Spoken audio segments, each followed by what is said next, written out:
People ask me, how did two 90-year-old people ever get together? She had her toothbrush in the car, and one day she brought it in with her and didn't say anything. Getting old is, on one hand, very pleasurable, not to have constant responsibility, not to have the phone ringing all the time. There's some things that are not so good. When you remember the things that worked when you were young, and when you try to suggest that these things worked and had value and should not be dismissed, and they dismiss these ideas as being old or irrelevant or whatnot, it's very disconcerting. It hurts, you know. People are always thinking that I need to be taken care of, but I'm very independent and I take care of myself. I have tremendous problems with people who, when they have interactions with elderly people, they never ask them who they are and what they're about. They don't even know who they're sitting with. They just look at a surface. And they could be with such an interesting human being and they've already just stereotyped them.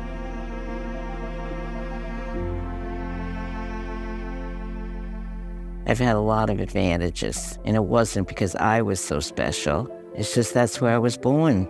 I remember being 12 years old tutoring kids in my neighborhood who didn't get good grades. And they were my friends, and I was sharing what I had with them.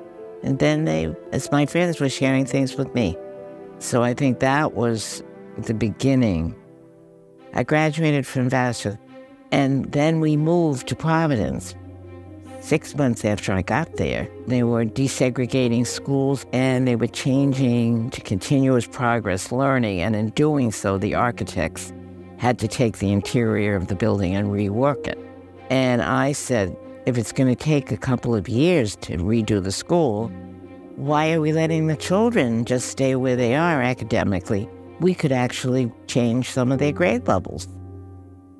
I think I've always had a very high sense of justice.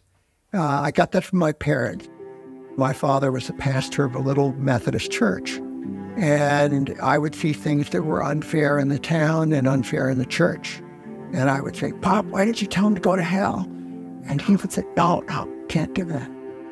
We came to Rhode Island in 1988. The Providence Journal had an ad saying, Common Cause, a citizens lobby, is looking for a state director. And I got the job. Governor Dupree had been up to his neck in campaign contributions from contractors that got state contracts. And I filed an ethics complaint against the governor of the state of Rhode Island. Sheldon Whitehouse said to me, you will not cut the deep root of Rhode Island's corruption until you get to separation of powers. And I kind of laughed because I thought every state had separation of powers like the federal model. And it turned out that Rhode Island did not. I have never thought of restaurants as a place just to dine, but more of a place to be with friends. Because my background in theater design, my designs in restaurants were very theatrical. President Carter and his administration created what they call block grants, where a block of money would be given to cities to be used to rehabilitate their old neighborhoods. Federal Hill was the neighborhood that got behind the idea. And while working on the project, we realized that wouldn't it be great if we could have a park in the middle of the neighborhood, reminiscent of the sort of thing that is so much part of Italy. So we try to create a little bit of Italy in the square, and obviously the center of it would be the fountain. So what you see in Federal Hill right now, including Di Pasquale Square, I was very involved in. My husband accepted a job at Brown, and that's how I got to Providence. Around 1978, Congress set up state occupational information coordinating committees. Providence, Rhode Island was the location of one of the sites, and I was the director. It started initially to help so-called displaced homemakers. They were women who their husbands had taken care of everything, and we were helping them become more independent and being active politically.